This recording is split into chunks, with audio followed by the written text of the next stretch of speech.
നമ്മളെല്ലാവരും സെറ്റ് എക്സാമിന് വേണ്ടിയിട്ടൊക്കെ പ്രിപ്പയർ ചെയ്തിരിക്കുന്നവരായിരിക്കും അല്ലേ? അപ്പൊ നമ്മുടെ എക്സാം ഏകദേശം അടുത്തു.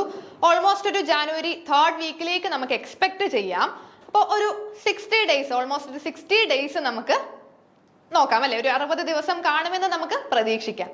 പിന്നെ നമ്മുടെ മുന്നിലൊരു 60 ദിവസമാണുള്ളതെങ്കിൽ ആ ഒരു 60 ഡേയ്സ് കൊണ്ട് എങ്ങനെ കൃത്യമായിട്ട് പഠിച്ച് ഈ ഒരു എക്സാം ക്രാക്ക് ചെയ്യാം, അതാണ് നമ്മൾ ഇന്നത്തെ ഒരു വീഡിയോയിൽ കൂടി ഉദ്ദേശിക്കുന്നത്. So set commerce 60 days strategy. ഈ 60 ഡേയ്സ് കാണുമോ എന്ന് നിങ്ങൾ ചോദിച്ചാൽ ഇറ്റ് ഡിപ്പെൻഡ്സ്. നമ്മളുടെ എക്സാം എന്ന് കാണും, നമുക്ക് എക്സാം ഡേറ്റ് കൺഫേം അല്ല. സോ ഒരു 60 ഡേയ്സ്, ഓൾമോസ്റ്റ് ഒരു 60 ഡേയ്സ് നമുക്ക് എക്സ്പെക്ട് ചെയ്യാം. അതനുസരിച്ചിട്ട് നമുക്കൊരു സ്ട്രാറ്റജി നോക്കാം.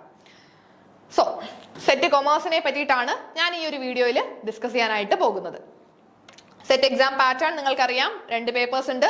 Paper 1 general knowledge and teaching ആപ്റ്റിറ്റ്യൂഡും, പേപ്പർ 2 എന്ന് പറയുന്നത് നമ്മൾ കൊമേഴ്സ്, നമ്മളുടെ ആണെങ്കിൽ കൊമേഴ്സ് ആണ് അല്ലേ?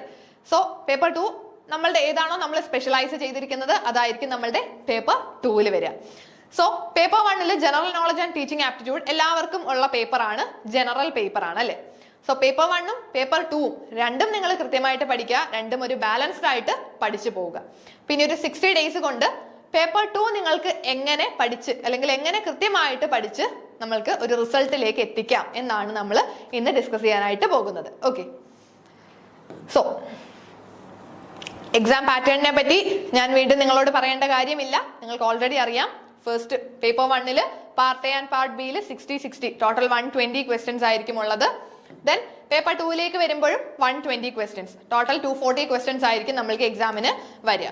സോ ഇവിടെ നമ്മൾക്ക് മാർക്കിംഗ് സ്കീം എന്ന് പറയുമ്പോൾ നിങ്ങൾക്കറിയാം, നെറ്റ് എക്സാം പോലെ ഒരു കട്ട് ഓഫ് വെച്ചിട്ട് അല്ല, നെറ്റ് എക്സാം പോലെ ഇപ്പോൾ ഒരു ടോപ്പ് 6% അങ്ങനെയൊന്നും പറയുന്നില്ല. ഇവിടെ ഒരു ഫിക്സഡ് കട്ട് ഓഫ് ഉണ്ട്. ആ ഒരു കട്ട് ഓഫ് കടക്കുന്നവർക്കെല്ലാം സെറ്റ് ക്ലിയർ ചെയ്യാനായിട്ട് പറ്റും. ജനറൽ കാറ്റഗറി ആണെങ്കിൽ പേപ്പർ 1 40%, പേപ്പർ 2 40% വേണം. ഇനി അഗ്രിഗേറ്റ് എടുക്കുമ്പോൾ 48% ഉണ്ടായിരിക്കണം, എന്നാലേ നമുക്ക് ഈ ഒരു എക്സാം ക്വാളിഫൈ ചെയ്യാനായിട്ട് പറ്റുള്ളൂ. ദെൻ OBC നോൺ ക്രീമിലെയർ ആണെങ്കിൽ പേപ്പർ 1 35%, പേപ്പർ 2 35%, അഗ്രിഗേറ്റ് വരുമ്പോൾ 45% നമ്മൾക്ക് ഉണ്ടായിരിക്കണം. Then differently abled or SC/ST കാറ്റഗറിയിൽ ഉള്ളവർക്ക് paper 1 35%, paper 2 35%, then total 40, aggregate 40% mark score ചെയ്തിരിക്കണം. ഈ ഒരു തരത്തിൽ നമ്മൾ മാർക്ക് സ്കോർ ചെയ്യുവാണെങ്കിൽ നമ്മൾക്കും സെറ്റ് എക്സാം ക്ലിയർ ചെയ്യാനായിട്ട് പറ്റും. സോ നമുക്കൊരു 60 ഡേ സൂപ്പർ സ്റ്റഡി പ്ലാൻ നോക്കാം. ഇനി നമ്മുടെ മുന്നിൽ ഒരു 60 ദിവസമുണ്ട് എന്ന് എക്സ്പെക്ട് ചെയ്യുക. അത് ചിലപ്പോൾ കൂടാം കുറയാം, അത് നമുക്കതനുസരിച്ച് നമ്മൾ എന്ത് ചെയ്യുക, നമ്മളുടെ സ്റ്റഡി പ്ലാനിൽ ചെറിയ ചെറിയ മാറ്റങ്ങൾ വരുത്തുക.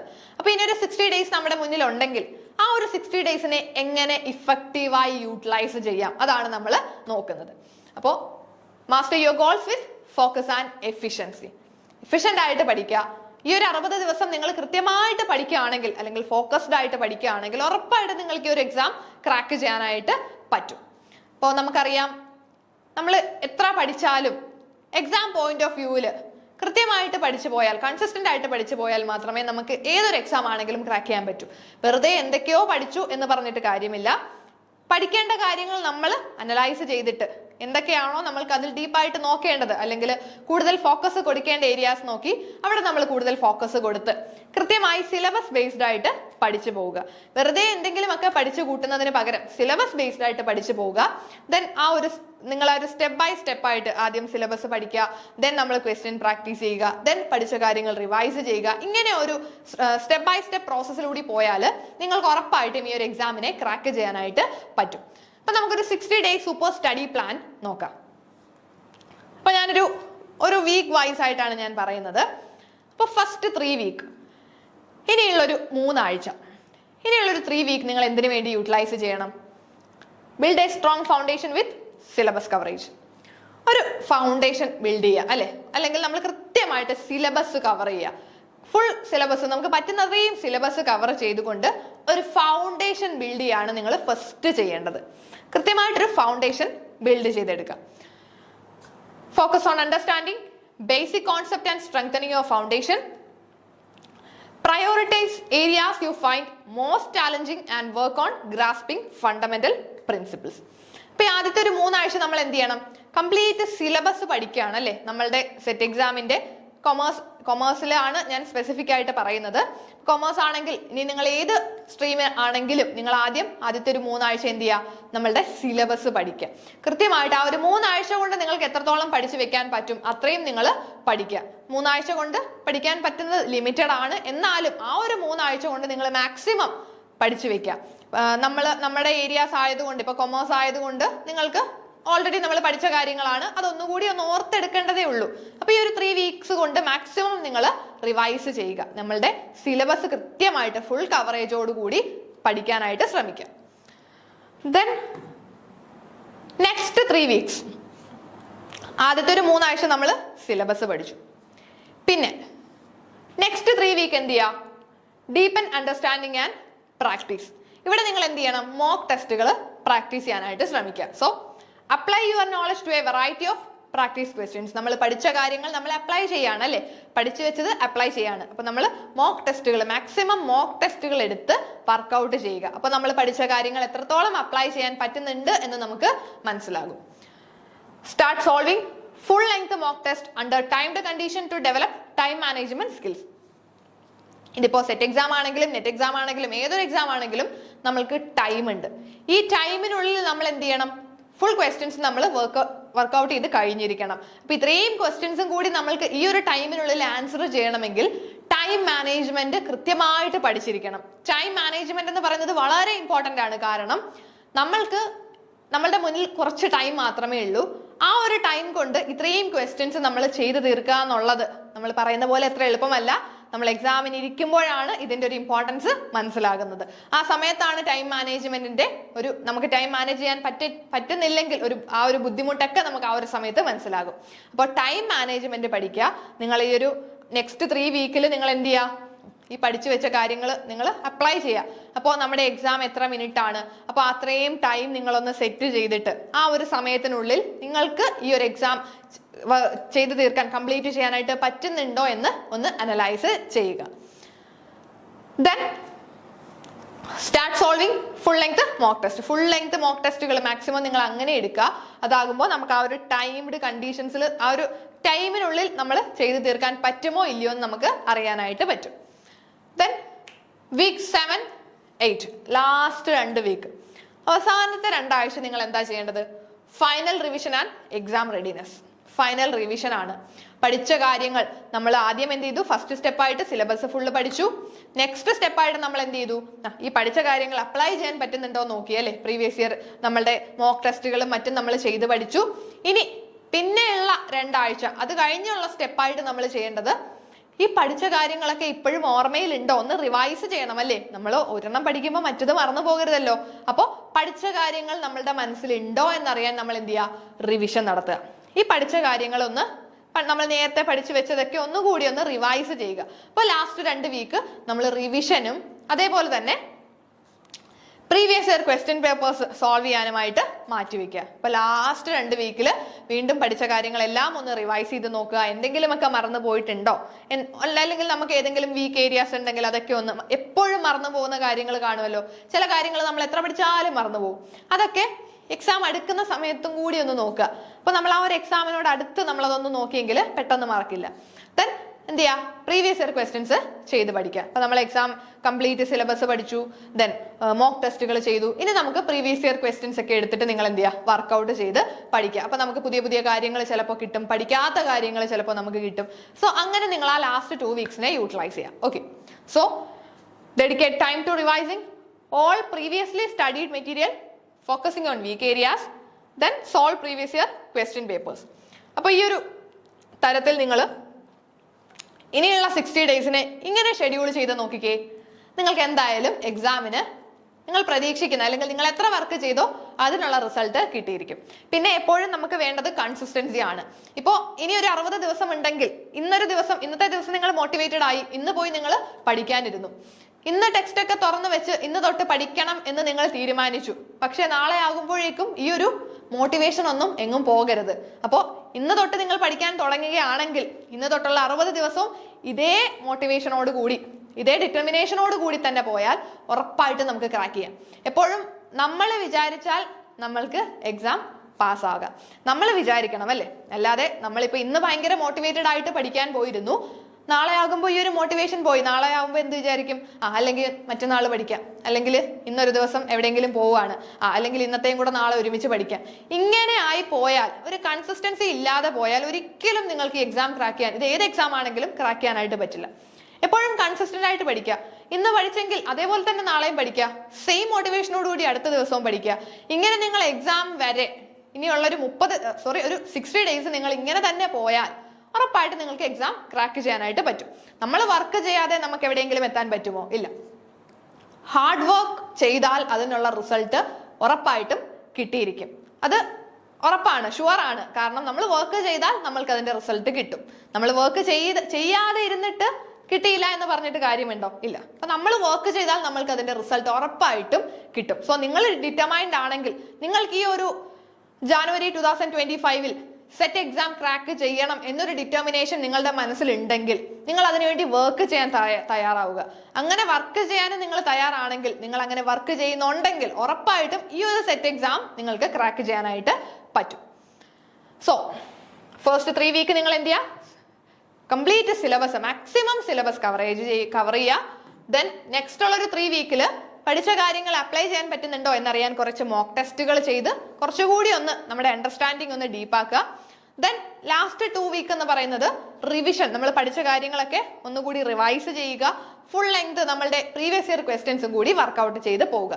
ഈ ഒരു സ്ട്രാറ്റജി നിങ്ങൾ ഫോളോ ചെയ്ത് നോക്കിയാൽ ഉറപ്പായിട്ടും എക്സാം നിങ്ങൾക്ക് ക്രാക്ക് ചെയ്യാം. സോ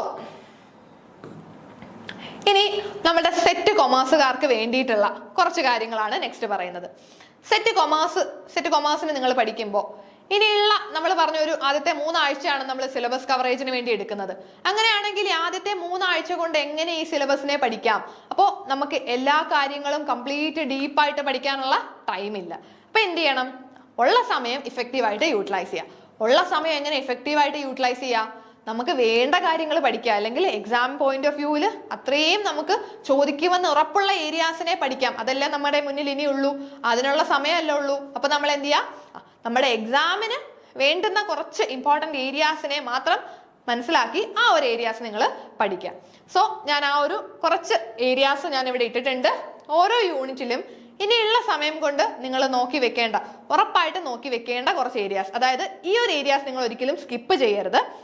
ഇത് പഠിച്ചു വെച്ചിട്ട് വേണം ഈ ഒരു യൂണിറ്റിൽ അഡീഷണൽ ഉള്ളത് പഠിക്കാൻ. അപ്പൊ നിങ്ങൾക്ക് ഒരു യൂണിറ്റ് എന്ന് പറയുന്നത് നല്ല വാസ്റ്റ് സിലബസ് ആണ്. അപ്പോൾ ഒരുപാട് കാര്യങ്ങൾ പഠിക്കാൻ കാണും. എല്ലാം പഠിക്കാൻ സമയമില്ലെങ്കിലും അറ്റ്ലീസ്റ്റ് ഇതെങ്കിലും പഠിച്ചു വെക്കാം. അങ്ങനെ നിങ്ങൾ പഠിച്ചു വെക്കേണ്ട കുറച്ച് കാര്യങ്ങളാണ് ഞാൻ ഇവിടെ ഇട്ടിട്ടുള്ളത്. അപ്പൊ നമുക്ക് നോക്കാം സെറ്റ് കൊമേഴ്സിന്റെ ഫോക്കസ് ഏരിയാസിൽ. First unit management concept and strategies. Management concept and സ്ട്രാറ്റജീസിൽ ബേസിക് കോൺസെപ്റ്റ് ഓഫ് മാനേജ്മെന്റ്, കുറച്ച് മാനേജ്മെന്റ് തിങ്കേഴ്സും കുറച്ച് സ്കൂൾസ് ഓഫ് മാനേജ്മെന്റ് തോട്ടൊക്കെ ഉണ്ട്, അതൊക്കെ ഒന്ന് നോക്കി വെച്ചേക്കുക. ദെൻ ഫങ്ഷൻസ് ഓഫ് മാനേജ്മെന്റ് വളരെ ഇമ്പോർട്ടന്റ് ആണ്. Planning, organising, staffing, directing and controlling. നമ്മളുടെ മാനേജ്മെന്റ് പ്രിൻസിപ്പിൾസ് ഉണ്ടല്ലോ, FW ടൈലറുടെയും ദെൻ ഹെൻറി ഫയലിന്റെ ഒക്കെ കുറച്ച് പ്രിൻസിപ്പിൾസ് ഉണ്ട്. ഈ പ്രിൻസിപ്പിൾസ് കൃത്യമായിട്ട് പഠിച്ചു വെക്കുക. അതേപോലെ തന്നെ ഫങ്ഷൻസ് ഓഫ് മാനേജ്മെന്റ്, നമ്മളുടെ 5 ഫങ്ഷൻസ് ഉണ്ട്. ഈ ഫങ്ഷൻസ് പഠിക്കുമ്പോൾ ഓരോ ഫങ്ഷൻസിനകത്ത് വരുന്ന കാര്യങ്ങളെ മാക്സിമം പഠിച്ചു വെക്കുക. മോട്ടിവേഷൻ, തിയറീസ് ഓഫ് മോട്ടിവേഷൻ വളരെ ഇമ്പോർട്ടന്റ് ആണ്, ഒരിക്കലും സ്കിപ്പ് ചെയ്യരുത്. ദെൻ ലീഡർഷിപ്പ് സ്റ്റൈൽസ് ഉണ്ട്, ലീഡർഷിപ്പ് തിയറീസ് ഉണ്ട്, അതും വളരെ ഇമ്പോർട്ടന്റ് ആണ്, ഒരിക്കലും സ്കിപ്പ് ചെയ്യാൻ പാടില്ലാത്ത ഏരിയാസ് ആണ്. ദെൻ ഓർഗനൈസേഷൻ ബിഹേവിയർ തിയറീസ് ഉണ്ട്, സ്ട്രാറ്റജിക് മാനേജ്മെന്റ് അപ്രോച്ചസ്. ഈ കാര്യങ്ങളെല്ലാം നിങ്ങൾ നമ്മളുടെ മാനേജ്മെന്റ് കോൺസെപ്റ്റ് ആൻഡ് സ്ട്രാറ്റജീസിൽ പഠിച്ചു വെച്ചിരിക്കണം. അറ്റ്ലീസ്റ്റ് ഇത്രയുമെങ്കിലും പഠിച്ച് വെച്ചിരിക്കണം. ഓക്കെ, ഇനി നമ്മൾക്ക് സെക്കൻഡ് യൂണിറ്റിലേക്ക് വരുമ്പോൾ business environment policy and management information system. So business എൻവയോൺമെന്റിൽ നമുക്ക് ബിസിനസ് എൻവയോൺമെന്റ് പലതരം അറിയാം. Micro, macro, then political environment, economic environment, technological environment, social environment, cultural environment, ഇങ്ങനെയുള്ള ബിസിനസ് എൻവയോൺമെന്റുകളെ പറ്റിയിട്ട് കൃത്യമായിട്ടൊന്ന് മനസ്സിലാക്കി വെക്കുക. Structure of Indian economy, economic system, GDP, per capita income, economic planning, ഇതും നിങ്ങൾ കൃത്യമായിട്ട് പഠിച്ചു വെക്കേണ്ടതാണ്. ദെൻ വളരെ വളരെ ഇമ്പോർട്ടന്റ് ആണ് WTO, world bank, FDI, free trade area, customs union, common market, economic union. ഇത്രയും കാര്യങ്ങൾ നിങ്ങൾ ഒരു കാരണവശാലും സ്കിപ്പ് ചെയ്യരുത്, വളരെ ഇമ്പോർട്ടന്റ് ആണ്. ദെൻ അതേപോലെ തന്നെ ഇമ്പോർട്ടന്റ് ഉള്ള മറ്റൊരു ഏരിയ ആണ് നമ്മളുടെ EXIM policy, liberalisation and privatisation policy, disinvestment policy, management information system. ഇത്രയും കാര്യങ്ങൾ നിങ്ങൾ ഈ ഒരു സെക്കൻഡ് യൂണിറ്റിൽ മാക്സിമം പറ്റുന്നത്രയും പഠിച്ചു വെക്കുക. ഓക്കെ, ഇനി നമ്മളുടെ third unit financial and corporate accounting. Financial and corporate അക്കൗണ്ടിങ്ങിലേക്ക് വരുമ്പോൾ എന്തൊക്കെ കാര്യങ്ങൾ നമ്മൾ നോക്കണം? Accounting concept, conventions and standards വളരെ ഇമ്പോർട്ടന്റ് ആണ്. അക്കൗണ്ടിങ്ങിന്റെ ഏറ്റവും ബേസിൽ വരുന്നതാണ് അക്കൗണ്ടിങ് കോൺസെപ്റ്റുകളും അക്കൗണ്ടിങ് കൺവെൻഷൻസും. വളരെ ഇമ്പോർട്ടന്റ് ആയിട്ട് പഠിച്ചു വെക്കണം. Then accounting standards. അക്കൗണ്ടിങ് സ്റ്റാൻഡേർഡ്സും വളരെ ഇമ്പോർട്ടന്റ് ആണ്. അക്കൗണ്ടിങ് സ്റ്റാൻഡേർഡ്സിൽ നിന്ന് എന്തായാലും ക്വസ്റ്റ്യൻ ചോദിക്കാറുണ്ട്. സോ അക്കൗണ്ടിങ് സ്റ്റാൻഡേർഡ്സ് കൃത്യമായിട്ട് ആ ഒരു നമ്പറിങ് കൃത്യമായിട്ട് പഠിച്ചു വെച്ചേക്കുക.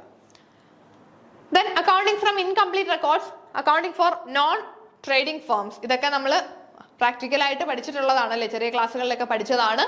Then company accounts. കമ്പനി അക്കൗണ്ട്സിൽ issue of shares, debentures, valuation of goodwill and shares കൃത്യമായിട്ട് പഠിച്ചു വെച്ചേക്കുക. കമ്പനി അക്കൗണ്ട്സിൽ നിങ്ങൾ ഷെയറിന്റെ ഇഷ്യൂ ഓഫ് ഷെയർസ് ഒക്കെ വളരെ ഇമ്പോർട്ടന്റ് ആയിട്ട് നോക്കേണ്ടതാണ് കേട്ടോ. അവിടെ നിന്നൊക്കെ ക്വസ്റ്റ്യൻസ് വരാറുണ്ട്. ദെൻ ഗുഡ് വില്ലിന്റെ കാൽക്കുലേഷനും കൃത്യമായിട്ട് പഠിച്ചു വെച്ചേക്കുക.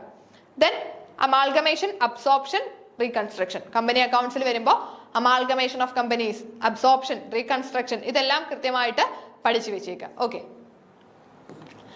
നെക്സ്റ്റ് യൂണിറ്റ് ആണ് quantitative techniques and research methods. ഈ ഒരു ക്വാണ്ടിറ്റേറ്റീവ് ടെക്നിക്സ് ആൻഡ് റിസർച്ച് മെത്തേഡ്സിലോട്ട് വരുമ്പോൾ നമ്മൾ എന്തൊക്കെ നോക്കണം?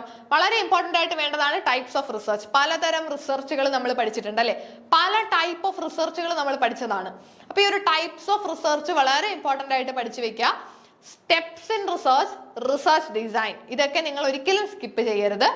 Then hypothesis formulation, sampling design, data analysis and interpretation tools, probability and theoretical distribution, statistical estimation and testing, parametric and non parametric ടെസ്റ്റുകൾ വളരെ important ആണ്. പാരാമെട്രിക് ടെസ്റ്റുകളെ പറ്റിയിട്ടും നോൺ പാരാമെട്രിക് ടെസ്റ്റുകളെ പറ്റിയിട്ടും കൃത്യമായിട്ട് പഠിച്ചു വെച്ചേക്കുക. കാരണം എക്സാമിന് എന്തായാലും ചോദിക്കുന്ന ഒരു ഏരിയ ആണ്. ദെൻ ഓപ്പറേഷൻസ് റിസർച്ചിലേക്ക് വരുമ്പോൾ അവിടെ linear programming, transportation and assignment, network analysis, CPM, critical path methods, program evaluation and review techniques ഇതെല്ലാം കൃത്യമായിട്ട് പഠിച്ചു വെച്ചേക്കുക. Okay, next one financial management and marketing. Financial management and മാർക്കറ്റിംഗിലേക്ക് വരുമ്പോൾ എന്തൊക്കെ കാര്യങ്ങളാണ് നമ്മൾ കൂടുതലായിട്ട് ഫോക്കസ് ചെയ്യേണ്ടത്? Investment decisions, financing decision, dividend decision. ഇത് മൂന്നും വളരെ ഇമ്പോർട്ടന്റ് ആണ്. നമ്മളുടെ ബിസിനസ് ഫിനാൻസിൽ വരുന്നതാണ് അല്ലേ. Investment decision, financing decision, dividend decision വളരെ ഇമ്പോർട്ടന്റ് ആയിട്ട് പഠിച്ചു വെക്കുക. Then capital investment decision, cash flow estimation, then financing decision, capital structure planning, operating and financial leverage, net income approach and net operating income approach വളരെ important ആണ്. നമ്മളുടെ net income അപ്രോച്ചും net operating income അപ്രോച്ചും ഒക്കെ നിങ്ങൾ കൃത്യമായിട്ട് പഠിച്ചു വെച്ചേക്കുക. ഡിവിഡൻഡ് തിയറീസ് ഒക്കെ ഉണ്ട് അല്ലെ, ഡിവിഡൻഡ് തിയറീസ് ഒക്കെ കൃത്യമായിട്ട് പഠിച്ചു വെച്ചേക്കുക.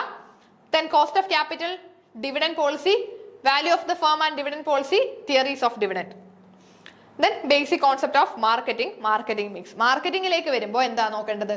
മാർക്കറ്റിംഗ് മിക്സ് വളരെ ഇമ്പോർട്ടന്റ് ആണ്. നമ്മൾ 4 P's ഓഫ് മാർക്കറ്റിംഗ് എന്നൊക്കെ പല മാർക്കറ്റിംഗ് മിക്സ് പഠിച്ചിട്ടുണ്ട് അല്ലേ. ദെൻ 7 P's എന്നൊക്കെ നമ്മൾ പഠിച്ചു വെച്ചിട്ടുള്ളതാണ്. അപ്പൊ ഈ ഒരു മാർക്കറ്റിംഗ് മിക്സ് കൃത്യമായിട്ട് പഠിക്കുക. മാർക്കറ്റിംഗ് മിക്സിൽ നിന്ന് എന്തായാലും ക്വസ്റ്റ്യൻ ചോദിക്കും. Then cost and management accounting. Cost and management അക്കൗണ്ടിങ്ങിലേക്ക് വരുമ്പോൾ എന്തൊക്കെ കാര്യങ്ങളാണ് നോക്കേണ്ടത്? Elements of cost, material, labour and overhead, activity based costing, unit costing, process costing, then by product and joint product costing വളരെ ഇമ്പോർട്ടന്റ് ആയിട്ട് പഠിച്ചു വെക്കേണ്ടതാണ്. Then cost control and cost reduction methods. Management അക്കൗണ്ടിങ്ങിൽ വരുമ്പോൾ ഉള്ള ബേസിക് കോൺസെപ്റ്റുകൾ പഠിക്കണം. Financial statement analysis, ratio analysis വളരെ ഇമ്പോർട്ടന്റ് ആണ്. റേഷ്യോ അനാലിസിസ്, ഫിനാൻഷ്യൽ റേഷ്യോസും ലിവറേജ് റേഷ്യോസും അങ്ങനെ പല റേഷ്യോസ് നമ്മൾ പഠിച്ചിട്ടുണ്ട്. ഈ റേഷ്യോസ് കൃത്യമായിട്ട് പഠിച്ചു വെക്കേണ്ടതാണ്. Then fund flow and cash flow analysis, marginal costing, break even analysis. Fund flow അനാലിസിസും ക്യാഷ് ഫ്ലോ അനാലിസിസും ഒക്കെ നമ്മൾ പഠിച്ചതാണ്. ഇതൊക്കെ നമുക്ക് ഒരിക്കലും സ്കിപ്പ് ചെയ്യാൻ പാടില്ല. അതുകൊണ്ടാണ് നമ്മൾ ഈ ഒരു ഇമ്പോർട്ടന്റ് ഏരിയാസിൽ ആഡ് ചെയ്തിട്ടുള്ളത്. Then marginal costing, break even analysis കൃത്യമായിട്ട് പഠിച്ചു വെക്കുക. ഓക്കെ, സോ ഇത്രയുമാണ് നമുക്ക് സെറ്റ് കോമേഴ്സിലേക്ക് വരുമ്പോൾ നിങ്ങൾ കൂടുതൽ ഫോക്കസ് കൊടുക്കേണ്ട ഏരിയാസ് എന്ന് പറയുന്നത്. അപ്പോൾ നമ്മൾ കൃത്യമായിട്ടൊരു 60 day സ്റ്റഡി പ്ലാൻ പറഞ്ഞു. ആദ്യത്തെ ഒരു 3 weeks നിങ്ങൾ എന്ത് ചെയ്യണം? കംപ്ലീറ്റ് സിലബസ് കവർ ചെയ്യുക. സിലബസ് കവർ ചെയ്യുമ്പോൾ നമുക്കറിയാം ആദ്യത്തെ ഒരു 3 ആഴ്ചയും കൊണ്ട് നമുക്ക് എത്രത്തോളം കവർ ചെയ്യാൻ പറ്റും എന്ന് ചോദിച്ചാൽ ആ ഒരു 3 ആഴ്ചയിൽ നിങ്ങൾ പഠിക്കേണ്ട കാര്യങ്ങളാണ് ഞാൻ ഇവിടെ പറഞ്ഞത്. ഇനി നിങ്ങൾ ഓൾറെഡി പഠിച്ച് സിലബസ് ഒക്കെ പഠിച്ചു വെച്ചവരാണെങ്കിൽ നിങ്ങൾക്ക് കുറച്ചും കൂടി ഈ ഒരു 3 വീക്സ് ഒക്കെ എന്തിനു വേണ്ടി യൂസ് ചെയ്യാം? പ്രീവിയസ് ഇയർ ക്വസ്റ്റ്യൻസ് വർക്കൗട്ട് ചെയ്യാനും അല്ലെങ്കിൽ പുതിയ കോൺസെപ്റ്റുകൾ പഠിക്കാനും ഒക്കെ യൂട്ടിലൈസ് ചെയ്യാനായിട്ട് പറ്റും. അപ്പോൾ കൃത്യമായിട്ട് ഈ ഒരു 60 ദിവസം കൊണ്ട് നിങ്ങൾക്ക് പറ്റുന്ന അത്രയും നിങ്ങൾ പഠിച്ചു വെക്കുക. So a little progress each day adds up to big results. അപ്പോൾ നിങ്ങൾ എത്രത്തോളം ഇനിയുള്ള 60 ദിവസം നിങ്ങൾ എങ്ങനെ യൂട്ടിലൈസ് ചെയ്യുന്നു അതേപോലെ ഇരിക്കും നിങ്ങളുടെ റിസൾട്ടുകൾ. സോ കൃത്യമായി പഠിക്കുക. എല്ലാവരും ഈ ഒരു എക്സാം ക്രാക്ക് ചെയ്യാനായിട്ട് ശ്രമിക്കുക. താങ്ക്